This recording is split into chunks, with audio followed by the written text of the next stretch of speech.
Welcome back to another episode of the Grassroots Tennis Podcast, a platform created to entertain, educate, and grow the game of tennis at all levels. My friends call me Ship, but this show isn't about me. We will be bringing you interviews with coaches, community leaders, and players, along with updates about tennis happening around the world. Tennis is a culture, and we are all writing tennis history together. Today, I'm here with Ozan Baris.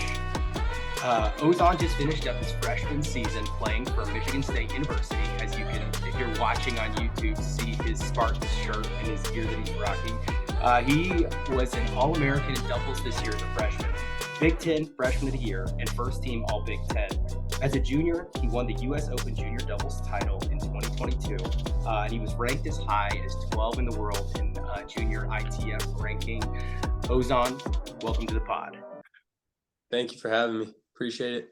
We're really happy that you can be here. It's always nice to get some of the younger people on here. I obviously, anybody that pays attention and has been watching, kind of Americans come up through the juniors and pays attention to juniors, I'm sure is very well aware that guys like yourself probably have a lot of goals.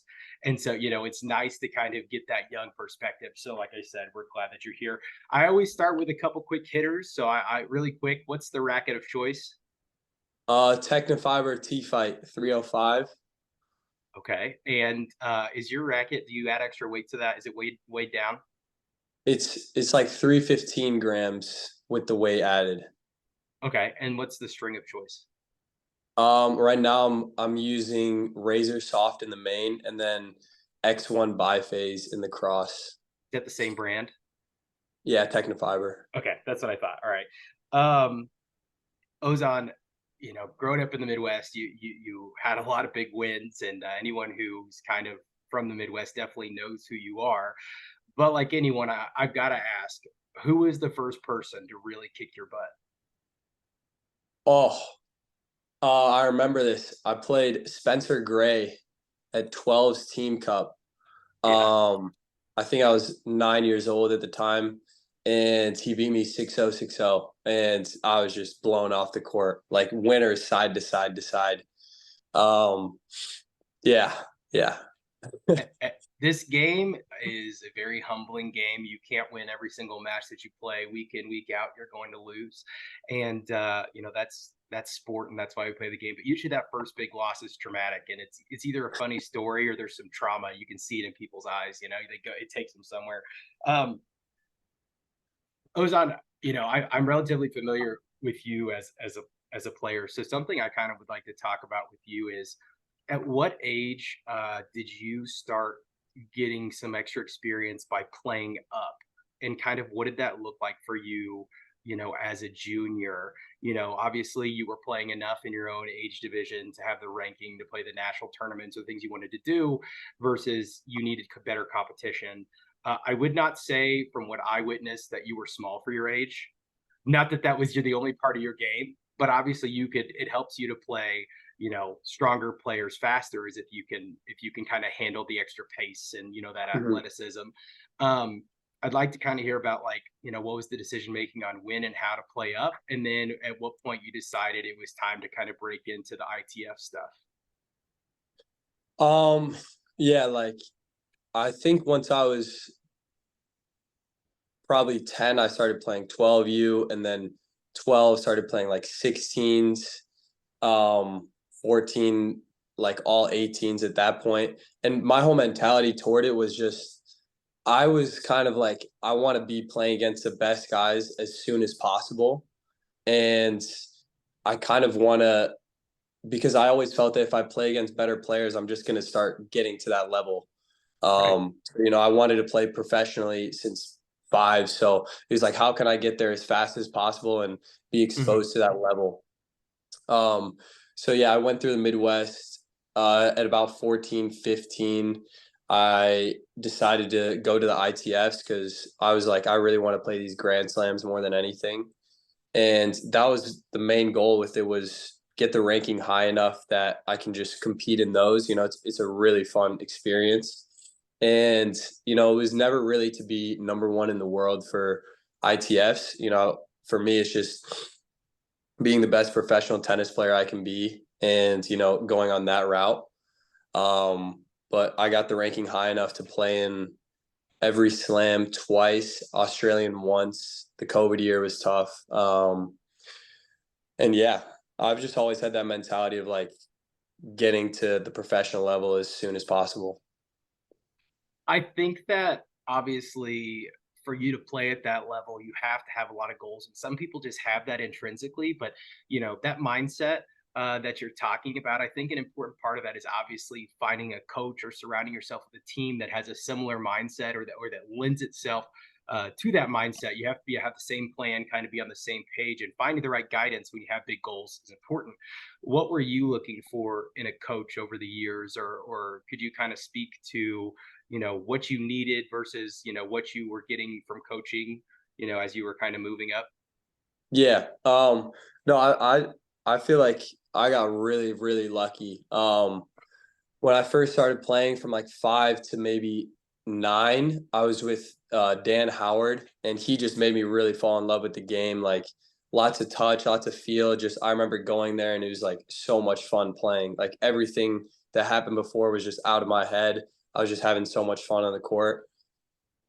And then at 9, Mike Flowers and Tom Walker came to Court One, which is like across the street from where I live. And I started working with Mike at 9.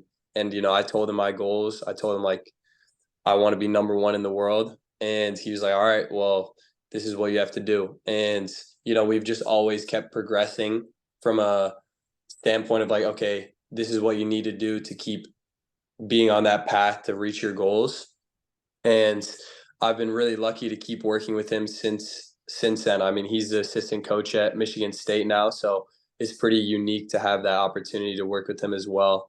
And then I've been really lucky to train at the USTA national campus quite a bit from, I mean, maybe like 13 to 15 through like 18. And then, yeah, the coaches there have been great, just developing me. And, it's like you can't get better than that with the facilities and everything. And Harry Jadun, obviously, head coach at Michigan State. And I've known him for a long time. I remember watching him play when he was at Michigan State. And it's just like really cool that I get to play for both of them and they get to coach me because I have such a strong and like deep relationship with both of them that they can really help me out on a personal side as well, which I feel um, is crucial for me, honestly.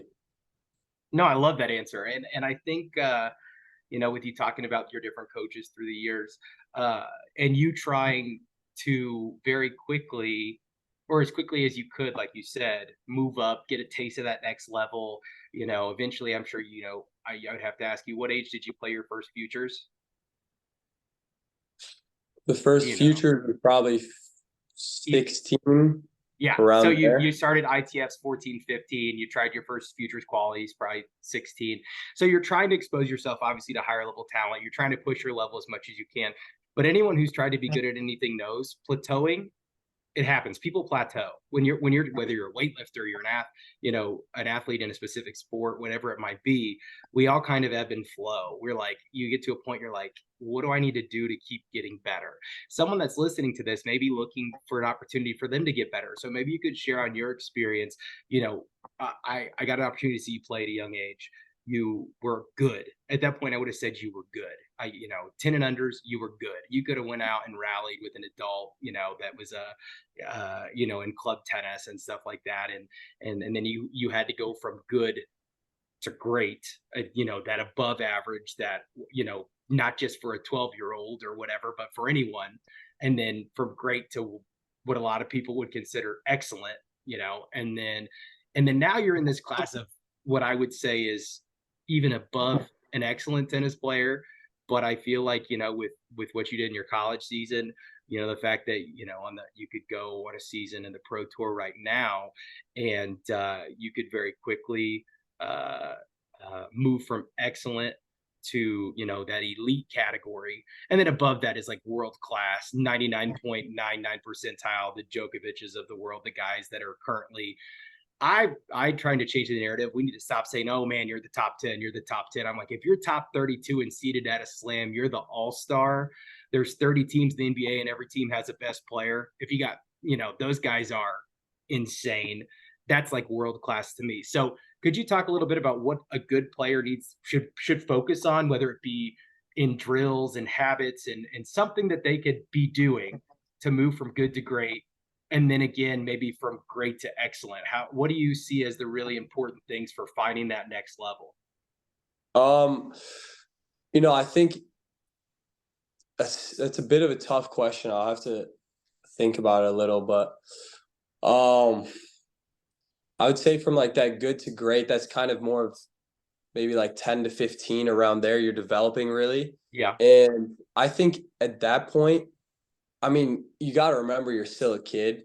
Like Right. you can't be too much like every single moment of every single day I'm doing this. I think that was something that I went to school until my sophomore year in high school, which I'm really happy that I did. And I think more than anything, it's starting to build those good habits that like the professionals do. Like you get to practice early, you do your warm up after you're stretching, you're making sure that you hydrate, you have like all your equipment ready, things like that. Um, I would say at that age, you're doing some sort of conditioning or some off court movement, like becoming familiar with different workouts and things, just so that you can kind of build a nice base for when you get older. Hmm. Um, I feel like that's really important as a young player. And then from there, like 15 to 18, and also at that age, I think it's also just about developing your game. Like you cannot be focused on winning every single match. It's really just about how can I improve on a daily basis? What can I be doing? And you want to make sure that your technique is getting as good as it can, because once you get older, it's pretty tough to change those things. So you really want to perfect it while you're young.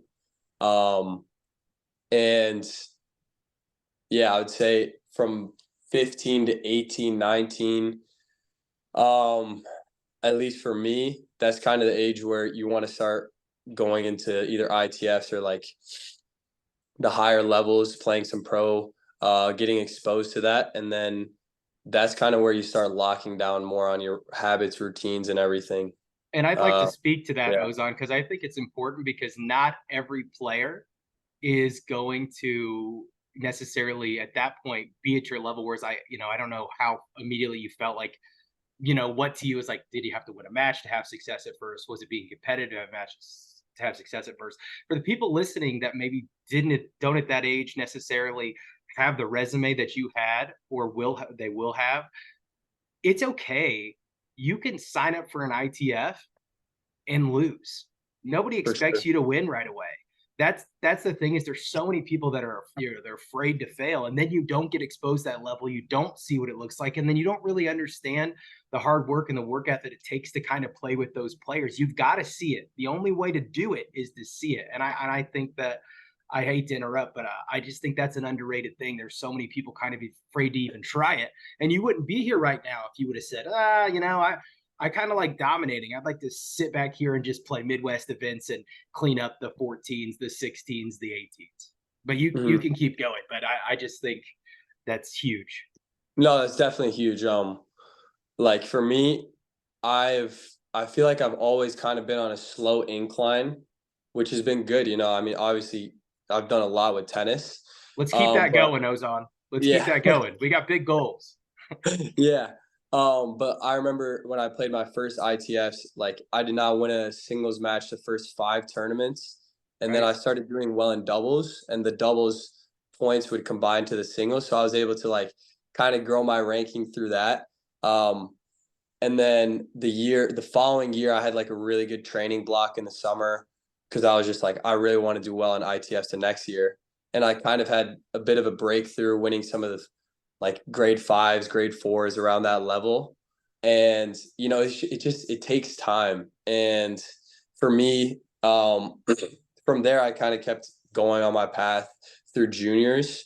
But then with futures, for example, like last year, I went to Turkey for 7 weeks. I think I played 6 futures in that time, and I believe I got 1 point, maybe zero, and I was just losing like week in and week out. And I was playing guys, and I was like, I mean, it was demoralizing because I hadn't really had that where the guys are just better than me, stronger, fitter, and just better tennis players. And I feel like that's another part of it as well. Like, I have to be willing to, and players have to be willing to put themselves out there and be okay with losing, because that's really the only way that you're going to learn.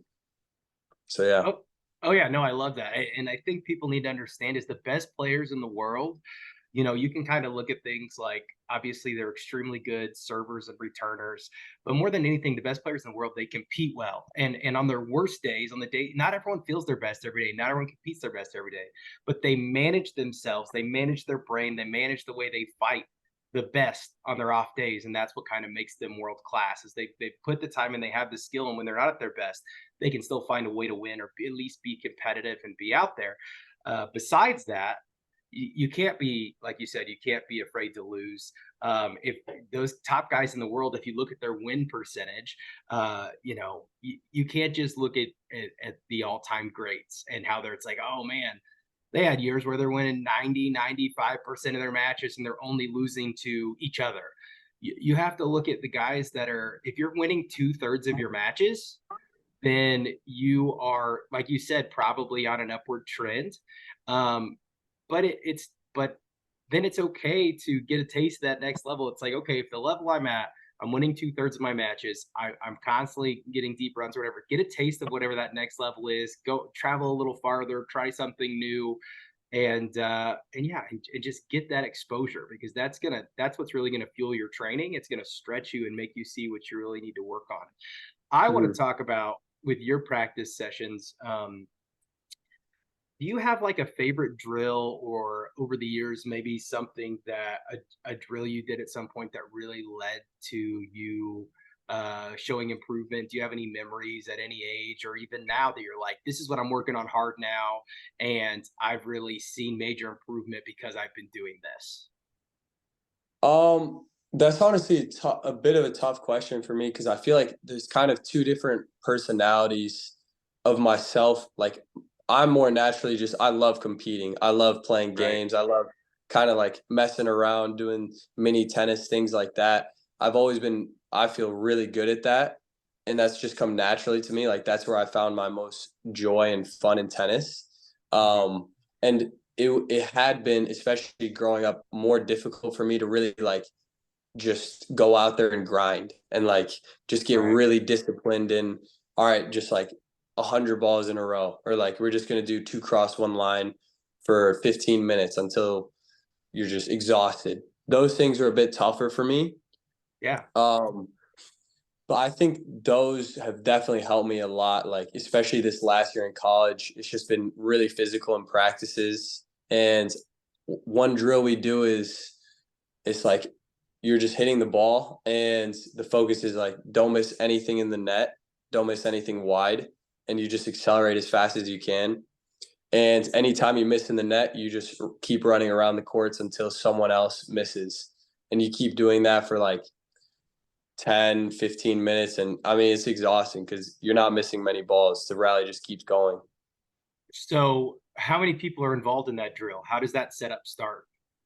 It'll be like if there's 7 people, then it'll be Okay, three seven courts. guys. It'll be like 3 courts, Got just you. It's one on courts one. side by side by side, and you're Yeah, working.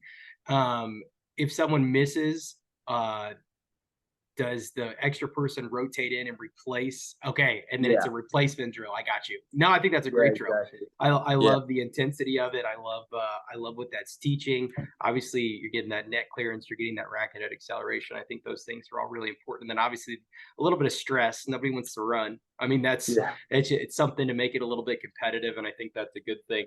Um, make the case for me for Michigan State. I want to hear about the Big Ten. I feel like the Big Ten gets slept on. I think when it comes to individual rankings, I look at the NCAA and they talk about strength of schedule and different things like that. And I think there's a lot of really good tennis in the Big Ten, and I think it's trending upward. And I think your school is one that is going to be getting more and more attention than it ever has. Could you maybe talk about that a little bit and what you guys have going on at Michigan State? Yeah, I mean, I think we're just like in a really, really unique place right now where the team historically has not seen that much success. And we're in a place now where it's like we want that success. We want to be a top team that's known to be like top 15, top 10 in the country year after year after year, like consistently in that place. And I feel like yeah, we're just very, very hungry for it. And I think that's like it's a chance to start something new. You know, you go to the other universities and that's been there. But if you come to Michigan State, it's kind of the like you get to be a part of something bigger. You get to be a part of changing the program around and letting it go like into something that's going to be great. And yeah, that was a big reason why I came, because I was just like, this is like no other place is going to really have that opportunity for me. And yeah, I mean, there's a lot of good guys coming in next year, and we all have that mindset of one, playing professional tennis, but also just like starting something big. And yeah, it's going to be a lot of fun. It's going to be a lot of fun. Yeah. I think you guys are definitely on the upward trend, and anybody that pays attention to college tennis realizes that here over the next couple of years that you're going to start to be moving a little bit up those rankings and making some noise. People are definitely going to know who you are. I think the interesting thing is going to be how the Big Ten shapes and shakes out whenever UCLA and USC make their way over. Talk about a couple storied tennis, programs moving into a conference that's already, I feel like, a strong tennis conference. When you talk about kind of the dominance of Ohio State, you've got a really good team. I feel like historically, at least for the past, I don't know how many years, Michigan's been really tough. Illinois has had their runs, and they're always, a top 30 team, even on a bad year. Northwestern's had good team. Like you name it, I feel like Yeah. it's tough already, and it's about to get tougher. And then you got you guys that are just trending upward, great recruits coming in, but already kind of made a splash this year. And I think your coach up there is doing really big things, and it's exciting. So I can't wait to see. I think it's going to be. I think brutal would be a tough word, but it's probably an accurate word of those matchups week in, week out, over the next couple of years. So, Ozan, if you're someone that had the opportunity to, play at all those different levels of juniors, and now you've gotten a little bit of a taste, obviously, of the lower level of the pro tour, and you've now played college tennis. Is there anything that you would like to see change about the way junior tennis is structured in the United States, or that the way that college tennis or even the pro tour are structured? Um, well, I'll kind of start with just what I really like. Um, I feel like college tennis is a lot of fun. Just like the atmosphere, the environment, it's different. It's a lot different than juniors or pros, where things are kind of more proper. Um, it's like the fans can get rowdy. There's heckling, there's chirping, there's all this and all that.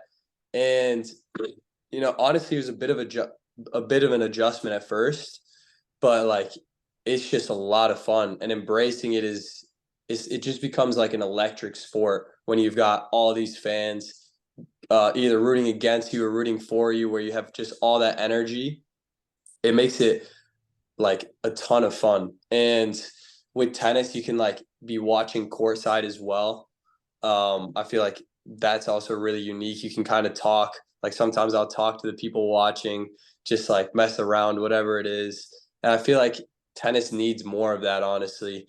Where like I went to a college basketball game, and they're playing music like during when they're playing the game, or in the pro basketball games is the same. Like they're playing music nonstop. Fans are going crazy. It's always like that, even when they're playing. And I feel like tennis needs that element as well, where it doesn't have to be so proper. You can just go out there and have fun. I think in the juniors, I mean, it's not really there, but in the pros, I think it definitely can be. And I think it should be at some point soon. Yeah, no, I don't disagree with any of that. I think that tennis is a community. It's kind of like that 7 steps from Kevin Bacon or whatever. It's like if you know one person, you know someone that knows somebody. It's like probably 7 steps from Rajfed or whatever. But realistically, the tennis world's smaller, and you if you know someone who plays tennis, you might be closer than that because you know Mm-hmm. someone that knows someone. Anyway, the tennis world is tight knit, but we want to see it grow, and we want to see new people playing. We want to see people playing and having fun, but then we want to see fans that love the game actually get to enjoy the game. It should be an event. It should Yeah. be, there should people want to have food or drinks or if they want to if it's a stadium full and everyone's chanting, the way the atmosphere that Davis Cup used to have. You can go on YouTube and find old Davis Cup, when it was just true old format Davis Cup. It was wild and loud, and that's what it should be. And I think we have the Yeah. ability to get there. It takes the right people getting into positions of leadership, and then it's going to take someone being willing to kind of put their neck out there and stand up against maybe if there are any top players that are trying to push back against the fact and say, hey, this is the tradition, I'm trying to focus, I don't want all that noise. Start trying to find a way to implement it at the challenger level. It doesn't have Mm-hmm. to come right in, at that top level. And then in juniors, I feel like if they could, USTA could give some wiggle room, it would be, you would have the ability to maybe kind of implement that quicker too. But I think that's a great place to start, and I like that answer a lot. Um, do you have any other tennis hot takes? Just something you're really passionate about? Honestly, that's a big one. Like, I just feel like this sport needs to change. Um, and like it should just, like you said, like it should be an event. And I mean, when you go to a basketball game or a football game, like you're not just going to watch the game, you're going there for the experience. And Right. I think tennis should be the same. Um, and I think that's going to attract a lot more fans. I think tennis will become a lot more fun. And it's just like, I feel like it's necessary. I feel like it's so necessary for the sport. Yeah, no, I love it. And I think that in itself is a hot take because I guarantee at some point someone's going to listen to this and they're going to be like, that's ridiculous. It doesn't need to change. There'll be somebody that has a complete opposite opinion, and everyone's entitled to their opinion. They're allowed to be wrong, right? Mhm. Yeah. No, I'm just kidding. Ozan, what's a piece of advice you think every junior tennis player needs? Um,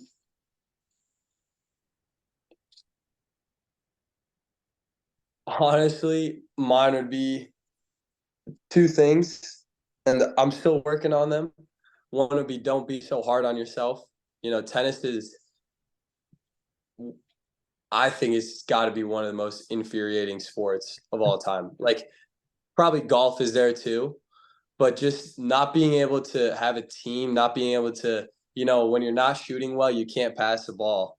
Like, there's just that's not there. You have to win the match yourself. Right. And yeah, it's a lot of pressure, and it's only you out there. Aside from college tennis, like there's no coach there for you. Um, and yeah, it's just like don't be so hard on yourself. And then the other one would be have fun. Like, especially when tennis gets more serious and you get older and you're playing these big events, at some point playing for prize money, whatever it is, like it can get really easy, I think, to kind of forget the reason why, like for myself, that I started playing. Like I didn't start playing um because I wanted to win 100 grand slams. It was just because I loved playing. And the more I come back to that, of like, I just love playing and I want to be out here. And even though this practice may suck, like I'm actually enjoying the pain and the suffering because I know that when I get into that match, I'm just going to be able to play and be free. and really enjoy it. I think when you're in that place, it becomes a game again rather than so serious and so stiff. It doesn't need to be that way. You can just have fun because tennis is a sport. It's a game. It's not your entire life.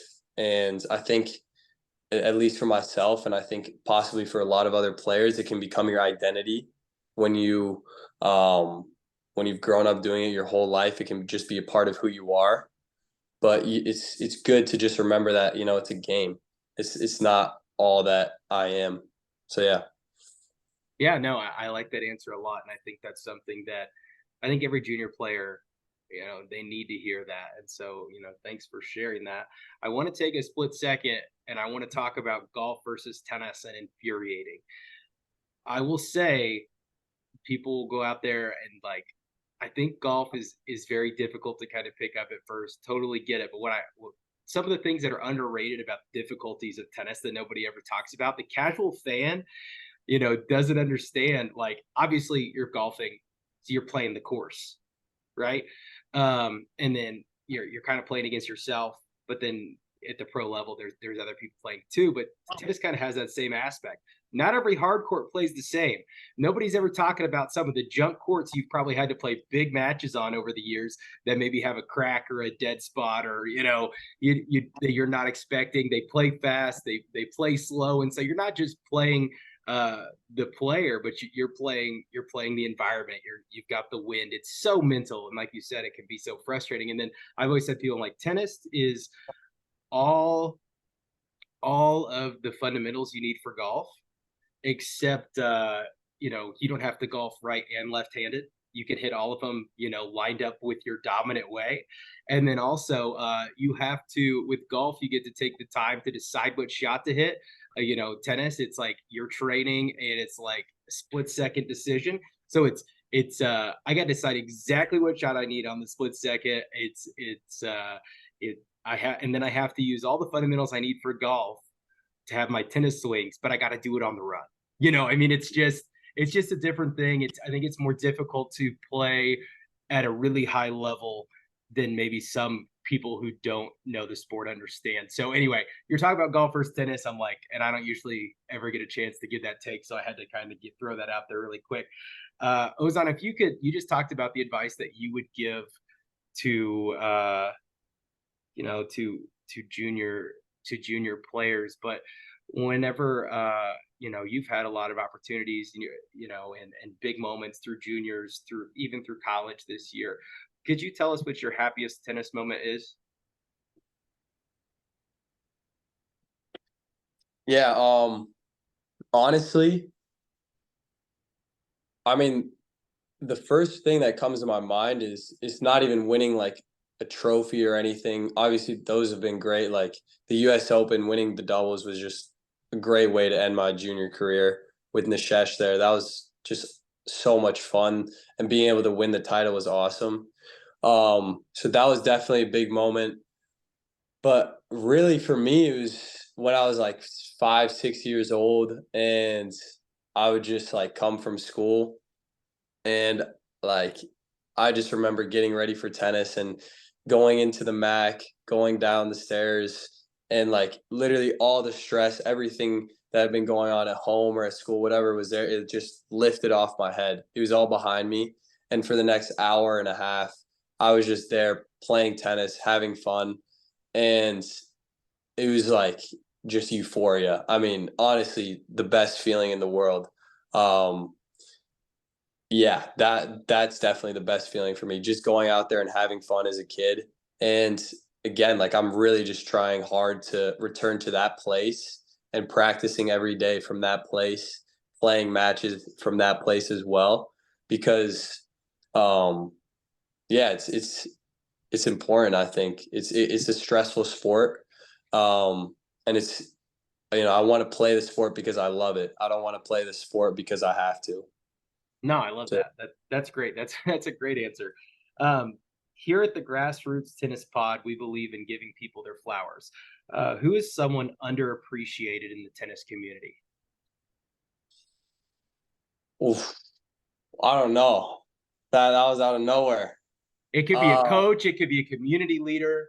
It could be, a tournament director. It could be someone that volunteers. It could be, is there anyone that really stands out? It's like, it's not every day that someone gets a shout out.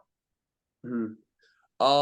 I mean, the first person that comes to my mind is definitely Mike Flowers. I mean, just working with him for so long, like I would not be anywhere near where I am without his guidance and his he's just been a role model for me as a coach and as a person, as a man, as a human.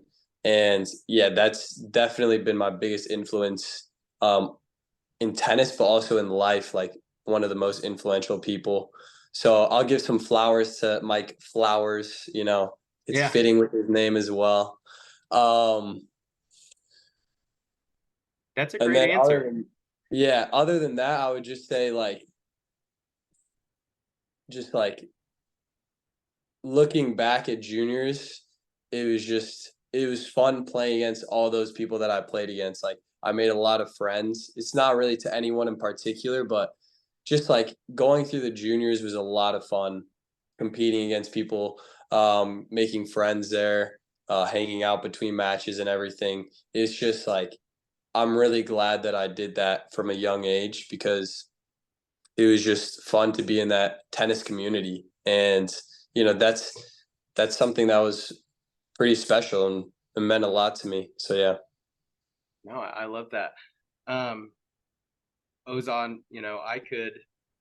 I could probably keep you on here. I could talk to a brick wall for an hour, but I would talk to you longer than that. But I want to be respectful of your time. I've just got one more question here before we let you go. I just wanted to know, who do you think needs to come on the Grassroots Tennis Podcast? Who do you feel like has a tennis brain or a story or just has information that they need to share with the world? Who needs the opportunity to give back to the tennis community? Just keep in mind, whoever you say, you have to help us get them on the pod. All right. I gotta say Ethan Quinn, first of all. I mean, the guy is killing it. And yeah, I mean, I've been trying to get people to give me two. Do you got another name? That's what I got to know. We'd love to have Ethan Quinn. He's absolutely destroying, killing it. Yeah. He's probably on probably on a solid 6-month media tour right now. It's probably going to be hard for me to nail him down, but with your help, I might be able to. We could try. Yeah. But in case he's busy, is there anyone else you could think of? I mean, my next person was going to be Nishesh. I would love that too. We'll have to talk. You and I we'll get him nailed down at some point. Ozan, thank you so much. We really appreciate it. For those people who we want to grow the game here, could you where can people find you, Ozan, if they wanted to follow your journey? What's the best way to kind of follow what you have going on? You have to throw the Instagram out there? I'll plug the Instagram. You're asking for it. It's ozan.baris136. Okay. And can you spell that for him? OZAN.BARIS136. Make sure to give Ozan a follow. This guy's going to be playing high-level tennis for a long time, and he's definitely someone worth seeing. And for all of you out there listening to the Grassroots Tennis Podcast, make sure you take the time to share this with somebody that loves tennis. I've got over 40 interviews scheduled here over the next couple months. Tennis people travel a lot, and there's a lot going on, and I'm super blessed for anyone that's willing to sit down and get back to the tennis community and just kind of have a conversation. So make sure to share this with someone that loves the game of tennis. And additionally to that, if you like what we're doing here at the Grassroots Tennis Pod, make sure that you subscribe, you hit that like button, and like I said, to share. You can find us on Instagram at Grassroots Tennis Pod. We're currently moving everything over to TikTok as well. Everything is up at this point on YouTube. You can find us at Grassroots Tennis Pod on YouTube, and all of them are obviously up on Spotify. We are working on getting this to everywhere that you like to listen to your podcast. Ozan, thank you. We'll talk again soon. Thank you. I really appreciate it. Best of luck with everything. I'm gonna be watching. It's gonna be cool. We appreciate it. All right. Take care.